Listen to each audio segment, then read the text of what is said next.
سب کو نصیب فرمائے۔ الحمدللہ اللہ تبارک و تعالیٰ کے فضل و کرم سے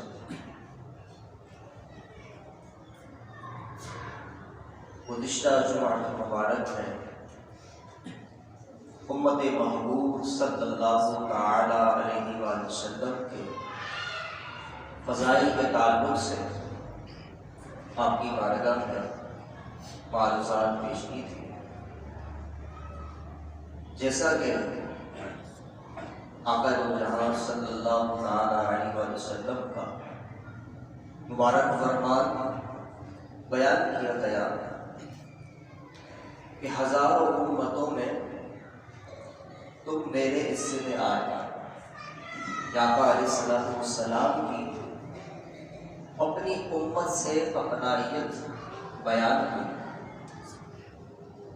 اور اس اپنائیت کے ساتھ کچھ لوگ ایسے بھی ہوتے ہیں جو اپنائیت ملنے کے بعد خود کو محروم بھی کر لیتے ہیں، خود کو اس اپنائیت سے باہر لے آتے ہیں۔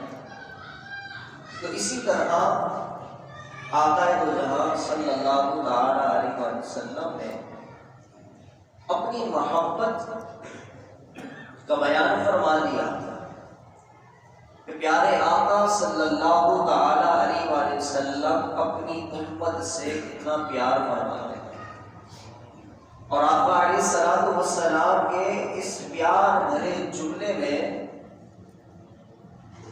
ہمیں محبت اور محبت ہی نظر آ رہی ہے، ایک اپنائیت نظر آ رہی ہے۔ لیکن اس کے مخالف پیارے آقا علیہ السلام کے یہ ارشادات بھی ہوئے، فلیس منا، وہ ہم میں سے نہیں، یا فلیس منی، وہ مجھ سے نہیں۔ پیارے محبوب علیہ السلام نے دور بھی فرما دیا کہ وہ ہم میں سے نہیں ہو سکتا۔ اب وہ کتنا بدنصیب شخص ہوگا کہ جو آقا علیہ السلام کی اتنی اپنائیت اور اتنا پیار ملنے کے بعد کون سی ایسی بدعمالیاں کر رہا ہے کہ جس کی وجہ سے آقا علیہ السلام بیزار ہو کر، غصہ ہو کر فرما رہے ہیں کہ وہ ہم میں سے نہیں، وہ ہم میں سے نہیں ہو سکتا۔ اس کو آپ اس مثال کے ذریعے بھی سمجھ سکتے ہیں کہ اگر کوئی شریف گھرانے کا فرد ہو، اگر کوئی خوش اخلاق گھرانے کا فرد ہو اور معاشرے میں ان کے گھر کا ایک عزت والا مقام ہو، انہی کے گھر سے کوئی ایسی بدعملی کر لے، کوئی برا قدم اٹھا لے، تو اس گھر کا جو بڑا ہوگا وہ کہے گا یہ ہمارے گھر والا نہیں ہو سکتا۔ مثال کے طور پر والد کا معاشرے میں ایک اچھا کردار ہے، اور اس کی اولاد کوئی برا کام کر لے جس کی وجہ سے معاشرے میں اس کی بدنامی ہو رہی ہو، تو وہ والد کہے گا کہ میری اولاد نہیں ہو سکتی، اگرچہ خون اسی کا ہے، اولاد اسی کی ہے، لیکن اس نے اپنے آپ کو اس بدعمالی کی وجہ سے اس رشتے کو اس نے کمزور کر دیا۔ تو اسی طرح آقا علیہ السلام نے اپنی امت کو جو اپنائیت عطا فرمائی، جو پیار عطا فرمایا، اس میں اس امت میں سے کچھ لوگوں نے کچھ ایسے اعمال کیے کہ جس کی وجہ سے آقا علیہ السلام نے شدید غصے کا اظہار کرتے ہوئے فرما دیا کہ ہم میں سے نہیں ہے، مسلمان وہ رہے گا لیکن آقا علیہ السلام کی ناراضگی مول لے گا۔ تو اسی طرح اس مضمون کی بہت ساری احادیث پاک، وہ ہم میں سے نہیں، کے اندر جو جملہ ہے یہ کئی احادیث طیبہ اس تعلق سے بیان ہو سکتی ہیں، لیکن وقت کی کمی کی وجہ سے 2-3 احادیث پاک انشاءاللہ پیش کروں گا کہ جو اس وقت ہمارے معاشرے میں پائی جاتی ہے۔ کاش اللہ تعالی ہمیں ان تمام بدعمالیوں سے بچنے کی توفیق عطا فرمائے۔ پیارے محبوب علیہ السلام والسلام نے ارشاد فرمایا فمن رغب عن سنتی فلیس منی، کہ جس نے میری سنت سے بے رغبتی اختیار کی وہ مجھ سے نہیں ہے۔ اب پیارے محبوب علیہ السلام والسلام کی سنتوں کا ہمیں پتہ لگنا ہے، ہمیں تو فرائض اور واجبات کا بھی علم ہو، تمام کے تمام ہمیں فرائض اور واجبات کی معلومات ہو، یہ ہماری خوش نصیبی ہوگی۔ جب فرائض اور واجبات میں ہماری کم علمی اتنی ہے تو سوچئے سنتوں پر آگاہی کے لیے، سنتوں کی معلومات کے لیے ہمیں کتنی ضرورت درکار ہے۔ تو چنانچہ پیارے محبوب علیہ السلام کی جو بھی سنت ہے، اگر کسی کو اس بات کا علم ہے کہ فلاں عمل پیارے محبوب علیہ السلام کی سنت ہے، تو اپنی زبان کو سنبھال کر استعمال کریں۔ آج کل لوگ کم علمی کی وجہ سے کوئی داڑھی والا شخص نظر آتا ہے اور اس شخص کو داڑھی پسند نہیں ہے، تو وہ کسی ایسے شخص کو دیکھتا ہے کہ جس نے پہلے داڑھی نہیں رکھی تھی، اب دیکھتا ہے جس نے اپنے چہرے پر داڑھی سجا لی ہے، تو تنزیہ انداز میں لگا ہے کیا مولوی بن رہا ہے، تو بھی مولوی بن گیا۔ تو اس جملے کے اندر پیارے محبوب علیہ السلام کی عظیم ترین سنت داڑھی کا مذاق ہے، اور اس کے اندر دین اسلام کا بھی مذاق ہے، کیونکہ ایک معاشرے میں داڑھی کا تعارف مذہبی شخص کے لیے پیش کیا جاتا ہے۔ جو بھی داڑھی والا ہمیں نظر آتا ہے وہ مذہبی آدمی ہمیں نظر آتا ہے۔ تو یہ جو جملہ کہہ رہا ہے اس میں داڑھی کی توہین ہے، اور جو شخص سنت مصطفیٰ کی توہین کرنے والا ہے وہ دائرہ اسلام سے خارج ہے۔ یہ کوئی چھوٹی بات نہیں ہے، یہ بہت بڑی بات ہے کہ پیارے محبوب علیہ السلام کی ادائیں تو وہ ہیں کہ پیارے محبوب علیہ السلام کی اداؤں کو اپنا کر انسان رب تعالیٰ کا پیارا بنتا ہے۔ اور پیارے محبوب علیہ السلام نے ارشاد فرمایا کہ جس نے میری سنت سے محبت کی اس نے مجھ سے محبت کی، جس نے میری سنت سے محبت کی تو اس نے مجھ سے محبت کی، اور جس نے مجھ سے محبت کی وہ جنت میں میرے ساتھ ہوگا۔ تو سنت مصطفیٰ تو پیارے محبوب علیہ السلام کا ساتھ دلانے والی ہے، اور ہمارے یہاں یہ غلط فہمی ہے کہ داڑھی جناب سنت ہے، رکھو نہ رکھو کوئی ضروری نہیں ہے۔ یقیناً داڑھی سنت ہے رکھنا، لیکن اس سنت پر اتنی تاکید ہے اور پیارے محبوب علیہ السلام کی اتنی ناراضگی ہے کہ جو اس بات پر مجبور کرتی ہے کہ داڑھی رکھنا یہ لازم ہے، اور داڑھی رکھنا یہ سنت واجبہ ہے۔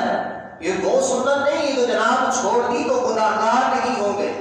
اگر کوئی شخص داڑھی نہیں رکھتا کہ ایک مٹھی سے کم کرتا ہے وہ شخص گناہگار ہے۔ اپنی سستی اور کاہلی کی وجہ سے وہ داڑھی نہیں رکھ پاتا تو جداگانہ طور پر ہے مسئلہ، لیکن داڑھی اگر کوئی رکھ رہا ہے تو اس کو حوصلہ ہی دینا چاہیے کہ اللہ تعالیٰ نے تمہیں داڑھی رکھنے کی توفیق عطا فرمائی۔ اور یہ وہ عظیم سنت ہے کہ باقی سنتوں پر ہم دنیا میں عمل کرتے ہیں اور اس کی سزا و جزا، بلکہ جزا ہی ہے سنت پر عمل کرنے میں، سزا کیا ہے؟ جزا ہی جزا ملنی ہے سنت مصطفیٰ پر عمل کرنے میں۔ کوئی بھی سنت ہو، اگر کوئی نماز کی سنت ہو یا پیارے محبوب علیہ السلام کی اخلاق کی سنتیں ہو، وہ دنیا میں رہیں گی، لیکن داڑھی ایسا عظیم سنت مصطفیٰ کا تحفہ ہے، یہ انشاءاللہ ہمارے ساتھ قبر میں بھی جائے گی، یہ ہمارے ساتھ قبر میں بھی جائے گی، اور ہماری یہ پہچان گویا کہ ہوگی۔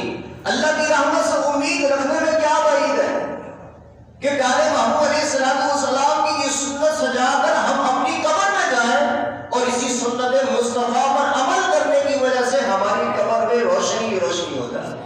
پیارے محبوب علیہ السلام کی یہ عظیم داڑھی سنت ہے، یہ چراغ کا کام کرے اور ہماری قبر روشن ہی روشن ہو جائے۔ تو اللہ تعالیٰ ہم سب کو داڑھی رکھنے کی توفیق عطا فرمائے۔ اور کچھ لوگ ایسے بھی ہوتے ہیں کہ جو شرم و حیا کی وجہ سے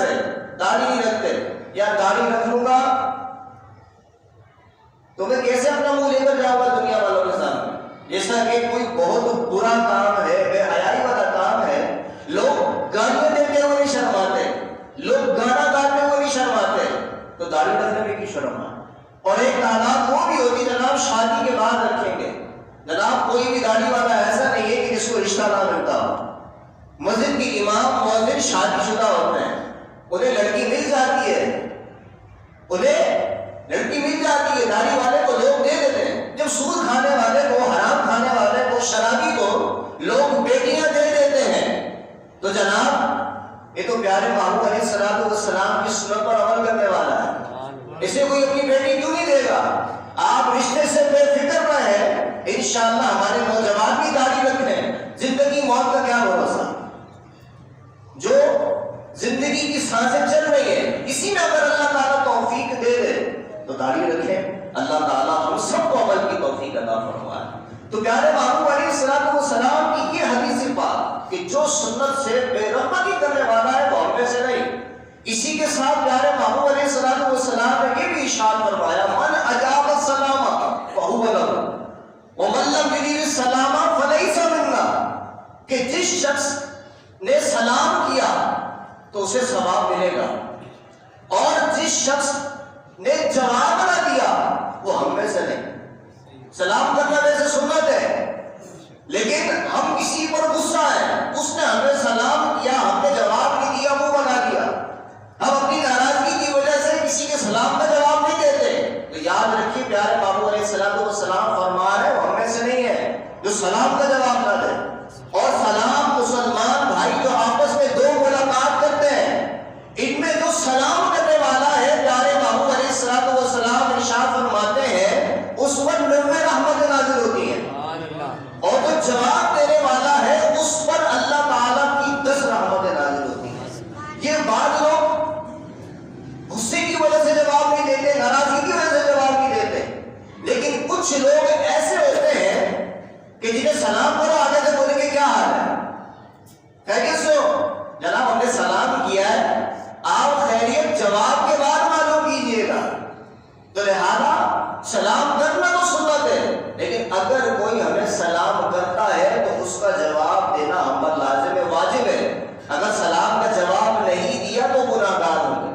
اسی طریقے سے اسی مذکور کی حدیث پاک کہ وہ ہم میں سے نہیں، پیارے محبوب علیہ الصلوۃ والسلام ارشاد فرماتے ہیں من غشنا فلیس منا، جو مسلمان کو دھوکہ دے وہ ہم میں سے نہیں۔ اور ہمارے معاشرے میں آج کون سی چیز ایسی ہے کہ جس میں دھوکہ شامل نہیں ہے؟ اگر کسی کی دکان ہے تو اپنے دکان کی چیزوں میں ملاوٹ کرے گا، خصوصیت کے ساتھ۔ کئی لوگ ایسے ہوتے ہیں جو اپنی چیز میں ملاوٹ کرتے ہیں، مسلمان کے ساتھ دھوکہ دیتے ہیں۔ آج کل بہت ساری چیزیں ایسی ہوتی ہیں جنہیں ملاوٹ کے ساتھ ہی لوگ بیچتے ہیں۔ آٹا بیچنے والے برادہ شامل کر کے بیچیں گے، دودھ بیچنے والے پانی ڈال کے بیچیں گے، جناب پتی بیچیں گے تو وہ کلر والی ہوگی، گوشت بیچیں گے تو وہ دھوکے والا۔ جی ہاں، گوشت بیچنے میں بھی لوگ دھوکہ کرتے ہیں۔ ہمارے مرغی بیچنے والے حضرات جو کچن کا کام کرتے ہیں، چکن کا کام کرتے ہیں، مرغی ذبح کرنے کے بعد اسے پانی میں چھوڑ دیتے ہیں۔ پانی میں چھوڑنے سے کیا ہوتا ہے؟ اس کا وزن بڑھ جاتا ہے۔ یہ مسلمانوں کے ساتھ دھوکہ ہے۔ اسی طریقے سے بکروں کا کام کرنے والے، بڑے جانوروں کا کام کرنے والے پانی کا پریشر مارتے ہیں، پانی کا پریشر مارتے ہیں، پانی اندر داخل ہوتا ہے، اس کا وزن بڑھ جاتا ہے۔ جب ہمارے گھر میں وہ گوشت تیار ہوتا ہے، گوشت سکڑ جاتا ہے، جناب تو موٹی موٹی تھی، یہ پتلی کیسے ہو گئی؟ یہ مسلمان کے ساتھ دھوکہ کیا ہے۔ جو اپنی فیلڈ کا نا اسے ہر دھوکے کے راستے پتہ ہے، تو لہذا جو بھی کام کرنے والا ہے، ایک مسلمان کسی دوسرے مسلمان کو دھوکہ دے گا تو یاد رکھے پیارے محبوب علیہ الصلوۃ والسلام نے فرما دیا وہ ہم میں سے نہیں ہے، کیونکہ جو مسلمان ہے وہ مسلمان کا خیر خواہ ہوتا ہے، مسلمان کو فائدہ پہنچانے والا ہوتا ہے، مسلمان کو نفع دینے والا ہوتا ہے۔ جو مسلمان کے لیے کھڈا کھودے تو وہ کھڈے میں گرتا۔ اسی طریقے سے اس مذکور کی ایک بہت ہی پیاری روایت، ایک بچی اور ایک والد کی بڑی دلچسپ کہانی ہے۔ ایک روز بیٹی نے دیکھا میرے ابا ابا جان دودھ میں پانی ملا کر بیچتے ہیں۔ وہ بچی سمجھدار تھی، والد کو کہنے لگی ابا جان دودھ میں پانی مت ملائیں، خالص بیچیں۔ ابا کو سمجھ میں نہ آئی تو ایک دن سیلاب آ گیا، وہ اپنے والد سے کہنے لگی کہ ابا جان جو پانی آپ دودھ میں ملاتے تھے نا وہی آپ کی بھینسوں کو ڈبا کر لے گیا۔ یہ کتنی نصیحت والی بات ہے، کتنی سمجھداری والی بات ہے۔ بعض بچے ایسی نصیحت کر دیتے ہیں کہ انسان سوچنے پر مجبور ہوتا ہے یہ نصیحت میری بچی کی طرف سے ہے، میرے بچے کی طرف سے ہے یا رب کی طرف سے ہے۔ تو اللہ تعالیٰ ہمیں سمجھ کی توفیق عطا فرمائے، اللہ تعالیٰ عمل کی توفیق عطا فرمائے۔ وما علینا الا البلاغ۔